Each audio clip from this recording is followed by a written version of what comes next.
सुप्रभात मेरे प्यारे विद्यार्थियों। चलिए आज हम कक्षा 7वीं का हिंदी व्याकरण पाठ 3 संधि का अंतिम पार्ट 2 हम पढ़ने जा रहे हैं। ठीक है, जिसमें आज हम पढ़ेंगे संधि के भेद। तो संधि के भेद जो है वो 3 होते हैं। प्रमुखतः संधि के कितने भेद होते हैं? 3। स्वर संधि, व्यंजन संधि और विसर्ग संधि। स्वर संधि, व्यंजन संधि और विसर्ग संधि। तो सबसे पहला हम ले रहे हैं स्वर संधि। ठीक है, अब स्वर संधि जो है उसके बारे में हम पढ़ेंगे, लेकिन उससे पहले स्वर संधि की परिभाषाएं क्या है? दो स्वरों के मेल से होने वाले परिवर्तन। दो स्वरों के मेल से होने वाले परिवर्तन। तो आप यहां पर लिख सकते हैं दो स्वरों के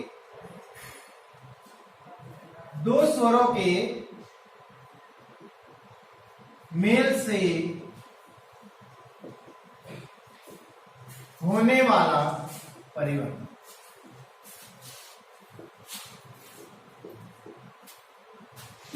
उसको हम कहेंगे स्वर संधि। जब दो स्वर मिलकर कुछ नया परिवर्तन करते हैं तो उसे हम स्वर संधि कहते हैं। ठीक है, जैसे कि शरण प्लस आगत शरणागत, शरण प्लस आगत इक्वल टू शरणागत। तो अब इसके हम भेद पढ़ते हैं। सबसे पहले स्वर हम ले रहे हैं। स्वर संधि का पहला जो भेद है वह हम ले रहे हैं दीर्घ स्वर संधि। ठीक है ना। तो स्वर संधि के 5 भेद है। 5 भेद में से सबसे पहला हम पढ़ेंगे दीर्घ स्वर संधि। अब दीर्घ का मतलब क्या होता है कि ह्रस्व स्वर जो होते हैं, जैसे अ, उ, है ना, ई, ये छोटा ई, जो छोटे, जिसमें बहुत ही कम समय लगता है इनके उच्चारण में। उसके बाद में जो दीर्घ स्वर होते हैं, मतलब दुगना स्वर, ह्रस्व से दुगना स्वर लगता है। जब ह्रस्व स्वर और दीर्घ स्वर मिलकर एक बड़ा दीर्घ स्वर का निर्माण करते हैं तो हम उसे दीर्घ स्वर संधि कहते हैं। आइए हम परिभाषा, एक स्पष्ट परिभाषा लेते हैं। जब ह्रस्व स्वर या दीर्घ स्वर अ ई उ के बाद दीर्घ स्वर आ ई उ आए, वह इन दोनों के मेल से दीर्घ स्वर हो जाता है। दीर्घ स्वर हो जाता है तो उसे हम क्या कहेंगे? दीर्घ स्वर संधि। जैसे कि मैं आपको एक सूत्र बताऊंगा, सूत्र के अनुसार जो है हमारा ये आसानी से काम हो जाएगा, तो आपको आसानी रहेगी समझने में। जैसे कि सूत्र है अ प्लस अ मिलके बना आ, अ प्लस अ मिलके क्या बना? आ। अब ये अ है क्या? जैसे कि अधिक प्लस अंश, अधिक प्लस अंश। तो जो पहला शब्द है उसका हम अंतिम वर्ण देखेंगे और जो दूसरा शब्द है प्लस के बाद का, उसका हम पहला वर्ण देखेंगे। तो क के अंदर अ की ध्वनि आ रही है और अ के अंदर अ की ध्वनि आ रही है। तो अब अ प्लस अ मिलके बना आ। आ का मतलब होता है हमें आ की मात्रा लगानी है। तो चलिए आज हम देखते हैं इसका ये पूरा संधि जो है, जो संधि विच्छेद है उसका संधि किस प्रकार से होगा। अधिकांश बन जाएगा, ये आ की मात्रा लगेंगी। अधिक क तो है ही है, तो अ प्लस अ मिलके क्या बना? आ। तो हम मुझे क पे किसकी मात्रा लगानी है? आ। इस अ को भूल जाना है और स लगना, तो अधिकांश बन जाएगा। ठीक है, तो ये दीर्घ संधि, दीर्घ संधि मतलब ये ह्रस्व स्वर है। ठीक है ना, तो इससे दीर्घ स्वर बन गया। ह्रस्व स्वर में दोनों को मिला के जब दीर्घ संधि का मेल मतलब हमें मेल हो जाता है, ठीक है ना, हमें सुनने में आता है कि ये दीर्घ बन गया है, तो हम इसकी मात्रा का प्रयोग इसके अंदर करेंगे। चलिए अब हम वापस देखते हैं। अ प्लस आ, अ प्लस आ मिलके आ बनता है। ह्रस्व स्वर और दीर्घ स्वर मिलके जब इन दोनों का मेल हुआ आ, तो हम इसे दीर्घ स्वर संधि कहते हैं। तो ये उदाहरण है अ प्लस आ कैसे बना। जैसे शुभ प्लस आरंभ, शुभ प्लस आरंभ, भ के अंदर अ की ध्वनि आ रही है और आ तो आ है ही, तो अ प्लस आ मिलके क्या बना? आ। मतलब हमें किसकी मात्रा का प्रयोग करना है? आ का। तो भ पे आ की मात्रा लगेगी। देखिए क्या बन गया? शुभारंभ। ठीक है, तो हमने ये आ की मात्रा लगा दी। ये आ जो है, ये जो दूसरा शब्द है उसका पहला वर्ण जो है वो हटता जाता है। ठीक है, इसका विशेष ध्यान रखिए। अब हम देखते हैं ई प्लस ई, छोटी ई प्लस छोटी ई मिलकर बड़ी ई बनती है। ठीक है ना। अब बड़ी ई का मतलब होता है हमें ये वाली मात्रा का प्रयोग करना है। अब रवि प्लस इंद्र, वी में देखिए छोटी ई की मात्रा है और इसकी ध्वनि आ रही है ई की, ठीक है, और ये आ रही है बड़ी ई की, ठीक है ना। तो अब सॉरी इसमें छोटी ई की आ रही है, तो छोटी ई प्लस छोटी ई मिलकर क्या बना है बड़ी, मतलब बड़ी ई की हमको मात्रा का प्रयोग करना है। तो रवि प्लस इंद्र क्या हो जाएगा रविंद्र। मात्रा चेंज हो रही है, ध्यान में रखना, छोटी ई प्लस छोटी ई मिलके बड़ी ई हुआ, तो रवि और ये बिंदी के साथ द्र, ये हो गया रविंद्र, ठीक है। अब हम अगला उदाहरण समझते हैं, छोटी ई प्लस बड़ी ई मिलके बना बड़ी ई, तो इसका भी हम बड़ी ई का प्रयोग करेंगे, मुनि प्लस ईस। इसमें छोटी ई का प्रयोग हुआ है और इसमें बड़ी ई का प्रयोग हुआ है, इसमें छोटी ई हुआ था, ठीक है। अब इसमें ई प्लस ई, ये जो सूत्र है इसको ध्यान से देखेंगे, मुनि के अंदर छोटी ई की मात्रा आई है और ईश के अंदर बड़ी ई की मात्रा प्रयोग हुई है, मतलब पहला जो शब्द है मुनि, इसका अंतिम वर्ण और दूसरा जो शब्द है ईश, इसका पहला वर्ण हम देखेंगे, जिसमें ध्वनि को देखते हुए मात्रा का प्रयोग करेंगे, तो हमको बड़ी ई की मात्रा लगानी है। तो मुनिश, मुनीश, ठीक है, तो ये हो जाएगा मुनीश। अब हम अंतिम उदाहरण देखते हैं, बड़ा ऊ और बड़ा ऊ, बड़ा ऊ मिल गए बड़ा ऊ बनता है, ठीक है। अब इसका देखिए वधु प्लस उर्मी, इसमें ऊ की मात्रा है बड़ा ऊ और इसमें बड़ा ऊ है, तो इसमें क्या हो गया हमें बड़ा ऊ लगाना, मतलब हमें इस वाली मात्रा का प्रयोग करना है, ठीक है। तो अब वधुर्मी, इसका क्या हो जाएगा वधुर्मी, वधु प्लस उर्मी इक्वल टू वधुर्मी। तो देखिए बच्चों यहाँ पर वधुर्मी, ठीक है। तो ये था सूत्र के अनुसार हमें दीर्घ स्वर्ग संधि का, हमें जो संधि विच्छेद की हुई है उसको हमको संधि बनाना। तो अगली जो ये स्वर संधि है, इसके पांच भेद है, उसमें से पहला भेद पढ़ा, अभी हम दूसरा भेद पढ़ने जा रहे हैं, ठीक है। दूसरा भेद होगा गुण संधि, ठीक है। तो गुण संधि को पढ़ेंगे। चलिए अभी हम गुण संधि पढ़ते हैं, स्वर संधि का दूसरा भेद गुण संधि। तो गुण संधि किसे कहते हैं, ह्रस्व या दीर्घ स्वर, ह्रस्व या दीर्घ स्वर, जैसे अ आ के बाद ह्रस्व दीर्घ ई होने पर, ए उ होने पर, ओ तथा री होने पर अर हो जाता है। मैं आपको सूत्र बता रहा हूं, उसको ध्यान से देखना, जिसे हम गुण संधि कहते हैं। तो इसकी परिभाषा स्वर के थ्रू भी आप कर सकते हैं, जैसे अ प्लस ई, छोटी ई और बड़ी ई मिलके क्या बनता है ए। उदाहरण देखेंगे, स्व प्लस इच्छा, स्व, इसमें अ की ध्वनि आ रही है और इसमें प्लस छोटी ई की ध्वनि आ रही है, तो अ प्लस ई मिलके ए बना, क्या बना ए, मतलब हमें ए की मात्रा लगानी। तो स्वेच्छा, ये हट जाएगा ई और स्वेच्छा बन जाएगा, ठीक है।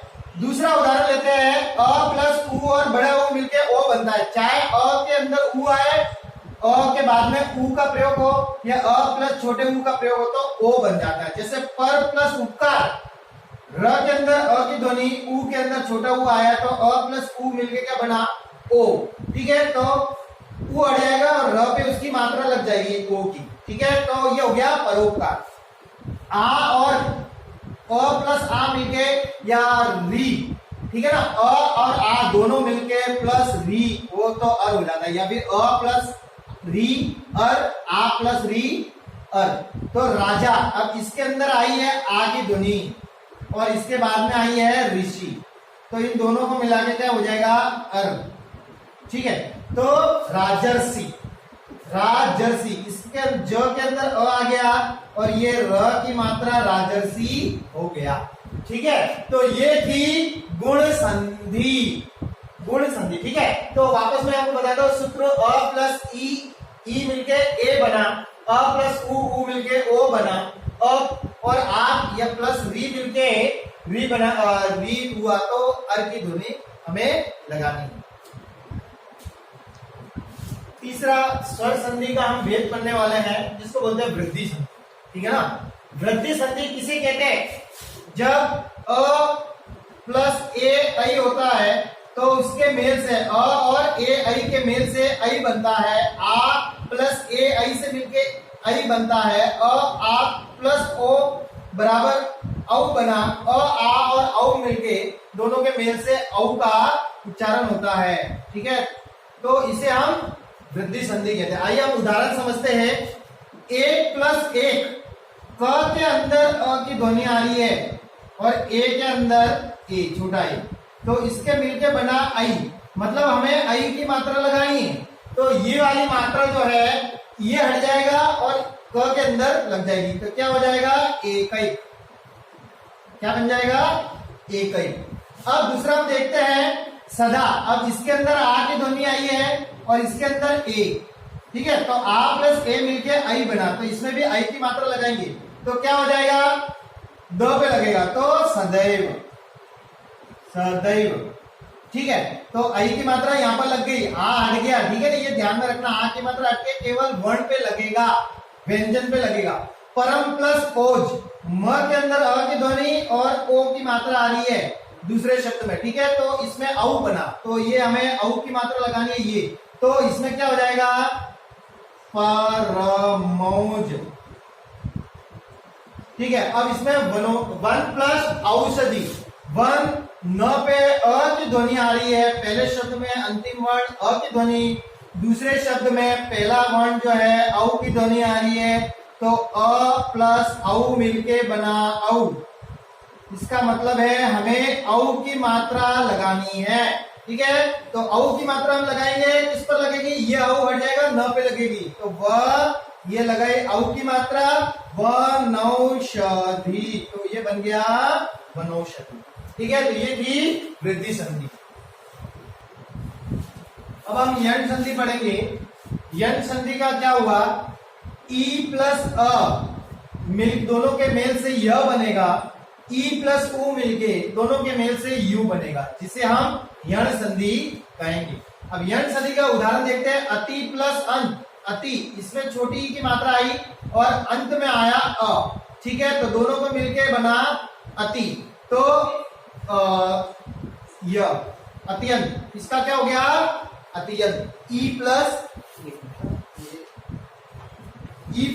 अ मिलके बना य, ठीक है, ई प्लस अ मिलके क्या बना बच्चों? य बना, तो हमें यहाँ पर यह लगाना है, तो अत्यंत, ये भूल जाना है, छोटी की मात्रा, इसको भूल जाना है, हमें जो है यह बनाना है इसका, तो अत्यंत बन गया। अब इसमें देखिए ई प्लस उ मिलके यू बना है, मतलब हमें उ की मात्रा लगानी है, तो ऊपरी प्लस युक्त, तो इसको हमको भूलना है और इसको भूलना, ऊपर युक्त, तो ऊपर युक्त बन गया, ठीक है। इसी प्रकार हम अयादी संधि देखेंगे। अयादी संधि के अंदर ए प्लस अ मिलके बना अया, आई प्लस अ मिलके बना आय, आई और ई को मिलके मेल से बना आई, ठीक है, तो इसको हम अयादी संधि कहते हैं। जैसे ने, इसमें ए की ध्वनि आ रही है छोटे ए की और इसमें आ रही है अ की, तो अया, तो हमें अया होना जरूरी है, मतलब इसमें ये आई की मात्रा भूलना है और अ को भूलना है, तो न के अंदर अ आ गया और अ य, न, नयन, गई प्लस अन गायन, गई प्लस इका गायिका, इसमें देखिए बच्चों, इसमें गई, गई के अंदर आई की मात्रा आ रही है, ये वाला आई और ई, इसका ई और इसका आई, तो इसके मतलब आई होना चाहिए, ठीक है, तो ग और आई और ई को मिला के आई हुआ, तो गायिका शब्द का निर्माण हुआ, जिसे हम अयादी संधि कहेंगे। चलिए अभी हम आगे बढ़ते हैं। चलिए हम जो संधि के भेद हैं, स्वर संधि, तो स्वर संधि के 5 भेद हो गए। अभी हम दूसरा ले रहे हैं व्यंजन संधि। व्यंजन संधि का व्यंजन या स्वर में मेल हो जाता है और उससे उत्पन्न विकार जो है वो व्यंजन संधि कहलाती है। जैसे सम प्लस कल्प, तो संकल्प, यहाँ पर संकल्प हो जाएगा, ठीक है, जिसे हम व्यंजन संधि कहेंगे। अभी हम विसर्ग संधि, विसर्ग का मतलब होता है ये जो 2 बिंदी जो होती है इसको हम विसर्ग कहते हैं, जिसे हम ह पढ़ते हैं, ठीक है। जैसे नीह प्लस रस, इसका छोटी की मात्रा में विकार उत्पन्न हो जाएगा, बदल जाएगा, जिसका पूर्ण हम देखेंगे तो निरस बन जाएगा। तो आशा है आपको ये पार्ट 3 संधि जो हमारा पूर्ण हो चुका है यह समझ में आया होगा। धन्यवाद। सुप्रभात मेरे प्यारे विद्यार्थियों। चलिए आज हम कक्षा 7वीं का हिंदी व्याकरण पार्ट 3 संधि का अंतिम पार्ट 2 हम पढ़ने जा रहे हैं। ठीक है, जिसमें आज हम पढ़ेंगे संधि के भेद। तो संधि के भेद जो है वो 3 होते हैं प्रमुखतः। संधि के कितने भेद होते हैं? 3। स्वर संधि, व्यंजन संधि और विसर्ग संधि। स्वर संधि, व्यंजन संधि और विसर्ग संधि। तो सबसे पहला हम ले रहे हैं स्वर संधि। ठीक है, अब स्वर संधि जो है उसके बारे में हम पढ़ेंगे, लेकिन उससे पहले स्वर संधि की परिभाषाएं क्या है? 2 स्वरों के मेल से होने वाले परिवर्तन। 2 स्वरों के मेल से होने वाले परिवर्तन। तो आप यहां पर लिख सकते हैं 2 स्वरों के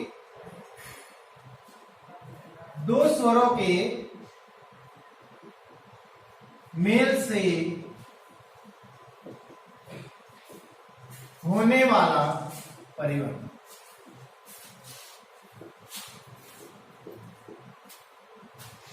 उसको हम कहेंगे स्वर संधि। जब 2 स्वर मिलकर कुछ नया परिवर्तन करते हैं तो उसे हम स्वर संधि कहते हैं। ठीक है, जैसे कि शरण प्लस आगत शरणागत, शरण प्लस आगत इक्वल टू शरणागत। तो अब इसके हम भेद पढ़ते हैं। सबसे पहले स्वर हम ले रहे हैं। स्वर संधि का पहला जो भेद है वह हम ले रहे हैं दीर्घ स्वर संधि।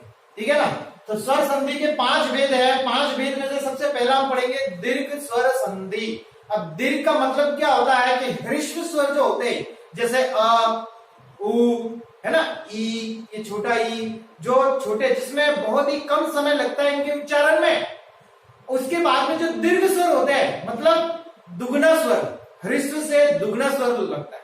जब ह्रस्व स्वर और दीर्घ स्वर मिलकर एक बड़ा दीर्घ स्वर का निर्माण करते हैं तो हम उसे दीर्घ स्वर संधि कहते हैं। आइए हम परिभाषा, एक स्पष्ट परिभाषा लेते हैं। जब ह्रस्व स्वर या दीर्घ स्वर अ, ई, उ के बाद दीर्घ स्वर आ, ई, उ आए, वह इन दोनों के मेल से दीर्घ स्वर हो जाता है।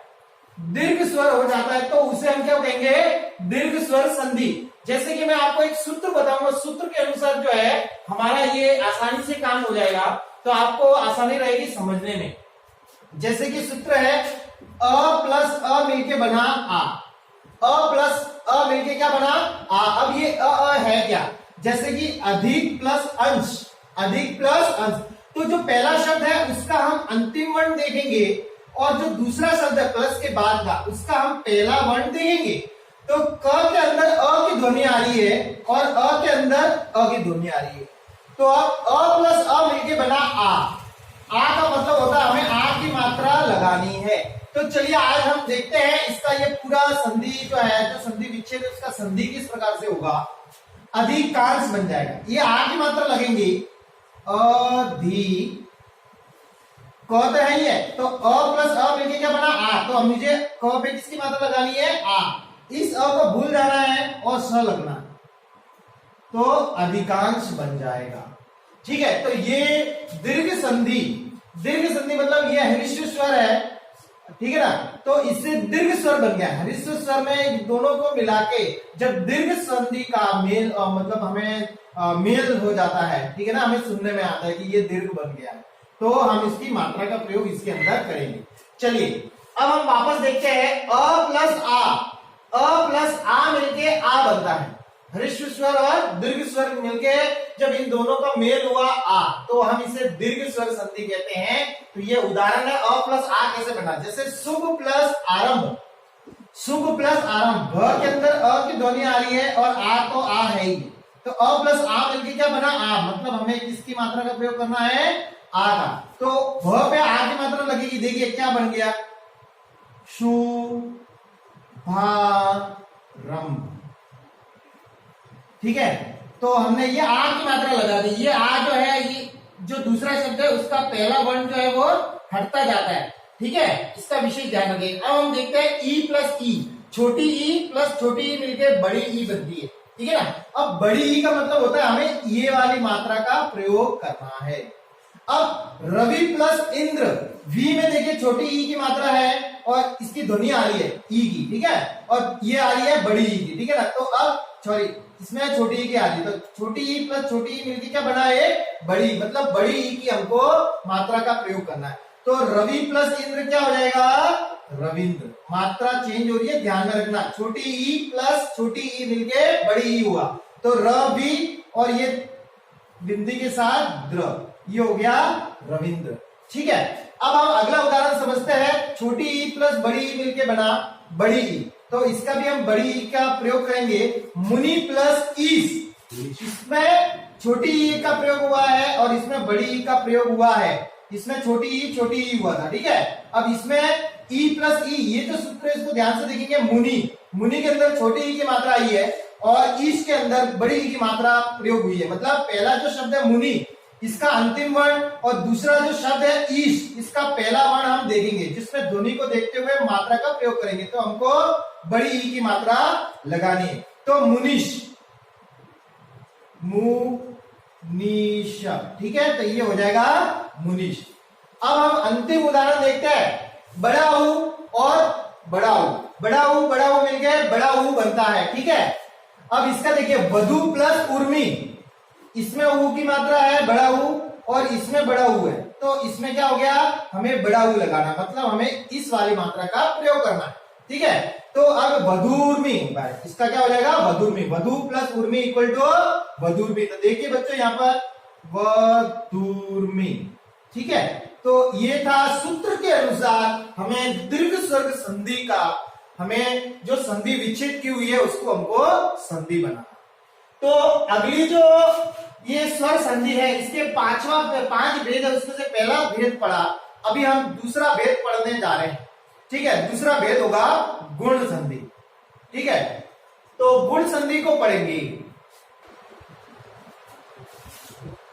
चलिए अभी हम गुण संधि पढ़ते हैं। स्वर संधि का दूसरा भेद गुण संधि। तो गुण संधि किसे कहते हैं, ह्रस्व या दीर्घ स्वर, ह्रस्व या दीर्घ स्वर, जैसे अ आ के बाद ह्रस्व दीर्घ ई होने पर, ए उ होने पर, ओ तथा री होने पर अर हो जाता है। मैं आपको सूत्र बता रहा हूं, उसको ध्यान से देखना, जिसे हम गुण संधि कहते हैं। तो इसकी परिभाषा स्वर के थ्रू भी आप कर सकते हैं। जैसे अ प्लस ई, छोटी ई और बड़ी ई मिलके क्या बनता है, ए। उदाहरण देखेंगे, स्व प्लस इच्छा, स्व, इसमें अ की ध्वनि आ रही है और इसमें प्लस छोटी ई की ध्वनि आ रही है, तो अ प्लस ई मिलके ए बना। क्या बना, ए, मतलब हमें ए की मात्रा लगानी। तो स्वेच्छा, ये हट जाएगा ई और स्वेच्छा बन जाएगा, ठीक है। दूसरा उदाहरण लेते हैं, अ प्लस उ और बड़ा ऊ मिलके ओ बनता है। चाहे अ के अंदर ऊ आए, अ के बाद में ऊ का प्रयोग हो, या अ प्लस छोटे ऊ का प्रयोग हो, तो ओ बन जाता है। जैसे पर प्लस उपकार, र के अंदर अ की ध्वनि, ऊ के अंदर छोटा ऊ आया, तो अ प्लस ऊ मिलके क्या बना, ओ, ठीक है। तो ऊ अड़ जाएगा और र पे उसकी मात्रा लग जाएगी ओ की, ठीक है। तो ये हो गया परोपकार।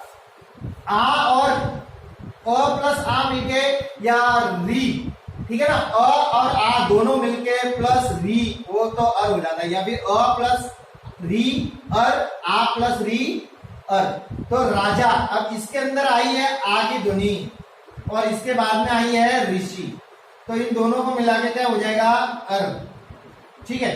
तो राजर्षि, राजर्षि, इसके ज के अंदर अ आ गया और ये र की मात्रा राजर्षि हो गया, ठीक है। तो ये थी गुण संधि, गुण संधि, ठीक है। तो वापस मैं आपको बताता हूं सूत्र, अ प्लस ई मिलके ए बना, अ प्लस उ मिलके ओ बना, अ और आ या प्लस री मिलके री बना, री हुआ, तो अर की ध्वनि हमें लगानी है। तीसरा स्वर संधि का हम भेद पढ़ने वाले हैं, जिसको बोलते हैं वृद्धि संधि, ठीक है ना। वृद्धि संधि किसे कहते हैं, जब अ प्लस ए आई होता है तो उसके मेल से, अ और ए आई के मेल से आई बनता है, आ प्लस ए आई से मिलके आई बनता है, आ प्लस ओ बराबर औ बना, आ और औ मिलके दोनों के मेल से औ का उच्चारण होता है, ठीक है। तो इसे हम वृद्धि संधि कहते हैं। आइए हम उदाहरण समझते हैं। एक प्लस एक, क के अंदर अ की ध्वनि आ रही है और ए के अंदर ए, छोटा ए, तो इसके मिलके बना आई, मतलब हमें आई की मात्रा लगानी है। तो ये वाली मात्रा जो है ये हट जाएगा और क के अंदर लग जाएगी तो क्या हो जाएगा एकैक। क्या बन जाएगा एकैक। अब दूसरा हम देखते हैं सदा। अब इसके अंदर आ की ध्वनि आई है और इसके अंदर ए, ठीक है, तो आ प्लस ए मिलके आई बना, तो इसमें भी आई की मात्रा लगाएंगे तो क्या हो जाएगा द पे लगेगा तो सदैव। सदैव, ठीक है, तो आई की मात्रा यहां पर लग गई, आ हट गया, ठीक है, ये ध्यान में रखना, आ की मात्रा हट के केवल वर्ण पे लगेगा, व्यंजन पे लगेगा। परम प्लस ओज, म के अंदर अ की ध्वनि और ओ की मात्रा आ रही है दूसरे शब्द में, ठीक है, तो इसमें औ बना, तो ये हमें औ की मात्रा लगानी है ये, तो इसमें क्या हो जाएगा परमौज, ठीक है। अब इसमें वन प्लस औषधि, वन न पे अ की ध्वनि आ रही है, पहले शब्द में अंतिम वर्ण अ की ध्वनि, दूसरे शब्द में पहला वर्ण जो है औ की ध्वनि आ रही है, तो अ प्लस औ मिलके बना औ। इसका मतलब है हमें औ की मात्रा लगानी है, ठीक है, तो औ की मात्रा हम लगाएंगे, किस पर लगेगी, ये औ हट जाएगा न पे लगेगी, तो वह ये लगाए औ की मात्रा वनौषधि, तो ये बन गया वनौषधि, ठीक है, तो ये थी वृद्धि संधि। अब हम यण संधि पढ़ेंगे। यण संधि का क्या हुआ, ई प्लस अ मिल दोनों के मेल से य बनेगा, ई प्लस उ मिलके दोनों के मेल से यू बनेगा, जिसे हम यण संधि कहेंगे। अब यण संधि का उदाहरण देखते हैं। अति प्लस अंत, अति इसमें छोटी ई की मात्रा आई और अंत में आया अ, ठीक है, तो दोनों को मिलके बना अति, तो य अत्यंत, इसका क्या हो गया अत्यंत। ई प्लस अ मिलके बना य, ठीक है, ई प्लस अ मिलके क्या बना बच्चों य बना, तो हमें यहाँ पर यह लगाना है, तो अत्यंत, ये भूल जाना है, छोटी की मात्रा इसको भूल जाना है, हमें जो है यह बनाना है इसका, तो अत्यंत बन गया। अब इसको देखिए ई प्लस उ मिलके यू बना है, मतलब हमें उ की मात्रा लगानी है, तो ऊपरी प्लस युक्त, तो इसको हमको भूलना है और इसको भूलना, ऊपर युक्त, तो ऊपर युक्त बन गया, ठीक है। इसी प्रकार हम अयादी संधि देखेंगे। अयादी संधि के अंदर ए प्लस अ मिलके बना अया, आई प्लस अ मिलके बना आय, आई और ई को मिलके मेल से बना आई, ठीक है, तो इसको हम अयादी संधि कहते हैं। जैसे ने, इसमें ए की ध्वनि आ रही है छोटे ए की और इसमें आ रही है अ की, तो अय, तो हमें अय होना जरूरी है, मतलब इसमें ये आई की मात्रा भूलना है और अ को भूलना है, तो न के अंदर अ आ गया और अ य न, नयन, गई प्लस अन गायन, गई प्लस इका गायिका, इसमें देखिए बच्चों इसमें गई, गई के अंदर आई की मात्रा आ रही है, ये वाला आई और ई, इसका ई और इसका आई, तो इसके मतलब आई होना चाहिए, ठीक है, तो ग और आई और ई को मिला के आई हुआ, तो गायिका शब्द का निर्माण हुआ, जिसे हम अयादी संधि कहेंगे। चलिए अभी हम आगे बढ़ते हैं। चलिए अब जो संधि के भेद हैं, स्वर संधि, तो स्वर संधि के 5 भेद हो गए। अभी हम दूसरा ले रहे हैं व्यंजन संधि। व्यंजन संधि का व्यंजन या स्वर में मेल हो जाता है और उससे उत्पन्न विकार जो है वो व्यंजन संधि कहलाती है। जैसे सम प्लस कल्प, तो संकल्प, यहाँ पर संकल्प हो जाएगा, ठीक है, जिसे हम व्यंजन संधि कहेंगे। अभी हम विसर्ग संधि, विसर्ग का मतलब होता है ये जो 2 बिंदी जो होती है इसको हम विसर्ग कहते हैं, जिसे हम ह पढ़ते हैं, ठीक है। जैसे नीह प्लस रस, इसका छोटी की मात्रा में विकार उत्पन्न हो जाएगा, बदल जाएगा, जिसका पूर्ण हम देखेंगे तो निरस बन जाएगा। तो आशा है आपको ये पार्ट 3 संधि जो हमारा पूर्ण हो चुका है यह समझ में आया होगा। धन्यवाद।